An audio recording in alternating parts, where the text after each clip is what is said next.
નમસ્કાર મિત્રો. પતિ અને સાસરિયાના બેહુદા વર્તનથી ત્રાહિમામ થઈ ગયેલ હર્ષાએ અનેકવાર માતા પિતાના ઘરનો દરવાજો ખખડાવ્યો. દરેક વખતે માતા પિતા સમાજ શું કહેશે તેની બીકે તું ઘર ભાંગીને પાછી આવીશ તો પાછળની 4 બહેનોને આપણી માળીની નાતમાં કોણ લઈ જશે એમ કહી સમજાવી પાછી મોકલી દેતા. તેના પિતાનો શહેરમાં ફૂલોનો ખૂબ મોટો ધંધો અને 8-10 મોટી ફૂલો, હાર અને બુકે વેચવાની દુકાનો હતી. હર્ષા અને તેની બહેનોને પિતાએ ખૂબ સરસ ભણાવી. હર્ષા પણ પેથોલોજિસ્ટ થઈ શહેરની જાણીતી લેબોરેટરીમાં જોબ કરતી હતી.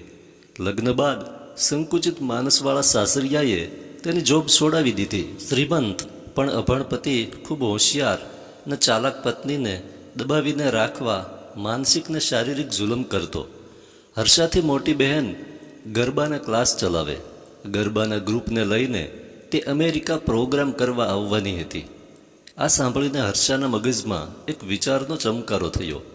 સાસરામાંથી પિયર રહેવા જાઉં છું કહીને તે ઘરમાંથી નીકળી ગઈ. ગ્રુપ સાથે અમેરિકા આવી ગઈ. અમેરિકામાં જુદા જુદા શહેરોમાં શો કરીને શિકાગોથી ઇન્ડિયા જવાને દિવસે બહેનને સમજાવીને કહી દીધું, મિતા, હું તો હવે અહીં જ રહી જાઉં છું. મારે એ નરકમાં પાછા પતિને ઘેર જવું નથી. પિતાને તે આશરો નથી. મારી સહનશક્તિની હવે હદ આવી ગઈ છે. મોટી બહેન મિતા પણ બધું જાણતી હતી એટલે ભારે હૈયે તેને હા પાડી. શિકાગોના એરપોર્ટ પર હર્ષાના નામની ઉપરાઉપરી એનાઉન્સમેન્ટ થઈ રહી હતી. ગરબાના ગ્રુપવાળા મિત્રો હસમુખીને આનંદી હર્ષાની ગેરહાજરીથી ગભરાયેલ હતા. તેની બેન મિતા અંદરથી સ્વસ્થ હોવા છતાં લોકો સામે ચિંતાતુર, ગભરાયેલ હોવાનો ડોળ કરી રહી હતી. હર્ષાની જીગરજાન બહેનપણી વાત જાણતી હોવાથી ધ્રુસકે રડી રહી હતી કે હવે તેને માટે તેની દિલોજાન જાણે હંમેશ માટે છૂટી પડી ગઈ. અને જ્યારે પ્લેન આકાશમાં ઉડાન ભરવા રનવે પર દોડવા લાગ્યું તો ગરબા ગ્રુપમાં અંદરની ઘૂસપૂસે કોલાહલનું સ્વરૂપ લઈ લીધું. મિતાની આંખમાં પણ હવે તો આંસુઓ ઉભરાઈ ગયા. તેના ગળામાં ડૂમો ભરાઈ ગયો હતો. પરાણે ધરબી રાખેલ વેદનાથી તેની છાતી ફટાફટ થઈ રહી હતી. આ બાજુ હર્ષા પણ પોતાની જાતને પોતે જ હિંમત આપી રહી હતી. હર્ષા અમેરિકામાં પતિ ભારતીય સમાજને પોતાની મુશ્કેલીઓથી ભાગીને રહી ગઈ હતી. પણ હવે અહીં ગેરકાયદેસર રહીને જ જે મુશ્કેલી પડવાની હતી તેનો અંદાજ તેને નહોતો. 2 અઠવાડિયા મિતાના કોઈ સગાને ત્યાં હર્ષા રોકાઈ. તે દરમિયાન કેટલીય જગ્યાએ નોકરી માટે ધક્કા ખાધા. ઇલીગલનો પગાર 70ની સાલમાં કલાકના $2 ચાલતો અને ઇન્ડિયન સ્ટોર, મોટેલ કે રેસ્ટોરન્ટમાં પોતાના દેશના લોકોનું જ શોષણ માલિકો કરતા. અજાણ્યો દેશ, અજાણ્યા લોકોની વચ્ચે બેસહારા હર્ષા કામ માટે દર ઠોકરો ખાઈ રહી હતી. દોમ સાહેબીમાં ઉછરેલ ભણેલી ગણેલી દેખાવડી અને સ્માર્ટ છોકરીની દશા ભિખારીથી બદતર હતી. શરૂઆતના 2-3 મહિના તો 5-6 લોકો સાથે એક નાના રૂમમાં તે રહી. દિવસના 14 કલાક કામ કરીને તેને દારૂની ને ડ્રગની વાસવાળા ચરિત્રહીન લોકો સાથે રાત જાગતા રહીને કોઈ અજાણ્યા ભયને બીકના થરથરાટમાં જ ગુજારવી પડતી. ભણેલા ગણેલા હોશિયાર લોકો ભારતમાંથી અમેરિકાની ચકાચોંધ જોઈ આ ડોલરિયા દેશમાં રહી જાય છે. પણ કાયદામાં આ દેશ કેટલો કડક છે તેનો અંદાજ જ તેમને હોતો નથી. ને પછી નહીં કરના ને નહીં કાટના જેવી દશા થાય છે. પોતાના દેશથી માયલો દૂર કોઈના પ્રેમ કે ઊંપ અને સાથ સહકાર વગર ખૂબ જ સ્ટ્રગલ કરી 4-5 મહિનામાં તો હર્ષા ડિપ્રેસ થઈ ગઈ હતી. હવે શિકાગોમાં શિયાળો શરૂ થઈ ગયો. ભૂખ્યા વરુ જેવા માણસોની હવસભરી નજરથી બચવા તેણે એક વૃદ્ધના ભોંયરામાં નાની રૂમમાં જગ્યા શોધી કાઢી. હર્ષાની ઉંમર 32 અને મકાન માલિક લિયોની 75. હવે અહીં હર્ષા કામ કરીને આવીને થાકી હોય પણ શાંતિથી રાતે ઊંઘી શકતી. પિતાની ઉંમરના લિયો સાથે વાતચીત કરીને પણ તે તેનું દુઃખ હળવું કરતી. લિયો ક્યારેક તેને સ્નોમાં ગાડીમાં રાઈડ આપતો. રોજ સવાર સાંજ તેની સાથે વાતો કરીને અમેરિકામાં તે એકલી નથી તેવી હૂંફ અને પ્રેમ આપી તેને ડિપ્રેશનમાંથી બહાર કાઢવા કોશિશ કરતો. એક દિવસ હર્ષાને ઠંડી ચડીને તાવ આવ્યો. 4 દિવસ તે ઊભી ન થઈ શકી. જોબ પર પણ આવી તબિયતે કેવી રીતે જાય? લિયો તેને દિવસમાં 3 વાર તેના રૂમમાં જઈ કોફી અને દવા આપતો. 5મે દિવસે લિયો હર્ષાના રૂમમાં ગયો તો તાવમાં ધગધગતી હર્ષા જાણે હોશકોશ કોઈ લાકડું બની બેભાન જેવી અવસ્થામાં પડી હતી.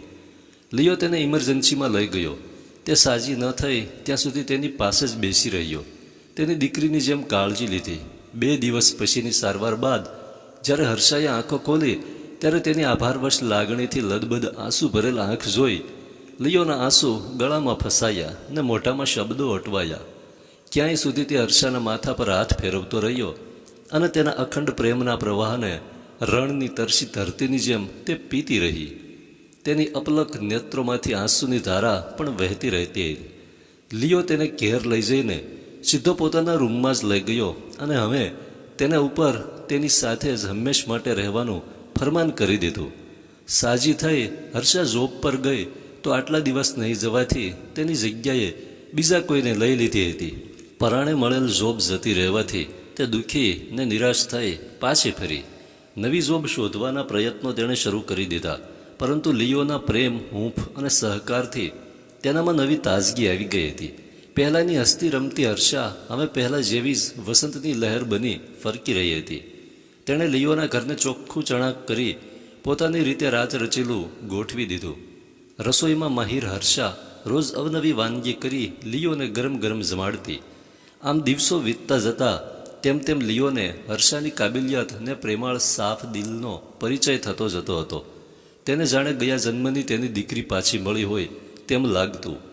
હવે તેઓ સાથે બહાર હરવા ફરવા, જમવા અને મોલમાં ગ્રોસરી કરવા પણ જતા. અને અરે, એક દિવસ સવારે ઉઠીને તેણે હર્ષાને કીધું, ચાલ તૈયાર થઈ જા. હર્ષા કહે, સવારમાં ક્યાં જવું છે? તો કહે, કોર્ટમાં. હર્ષાને કંઈ સમજાયું નહીં એટલે કહે, પણ કેમ કોર્ટમાં? તો કહે, આપણે લગ્ન કરી લઈએ એટલે તું લીગલ થઈ જાય. 1-2 કોર્સ કરીને તું તારા ફિલ્ડની જોબ કરી શકે, ગાડી ચલાવી શકે, તું તારી જિંદગી ખરેખર માણીને જીવી શકે. આટલું સાંભળતા તો હર્ષા દોડીને આવી ને લિયોના શર્ટના કોલર પકડી તેને છાતીમાં ગુંબા મારતી મારતી હૈયાફાટ રુદન કરવા લાગી. હે લિયો, મેં મારા પ્રેમને અભડાવી દીધો. હું તો તને મારા પિતાની જેમ પ્રેમ કરું છું.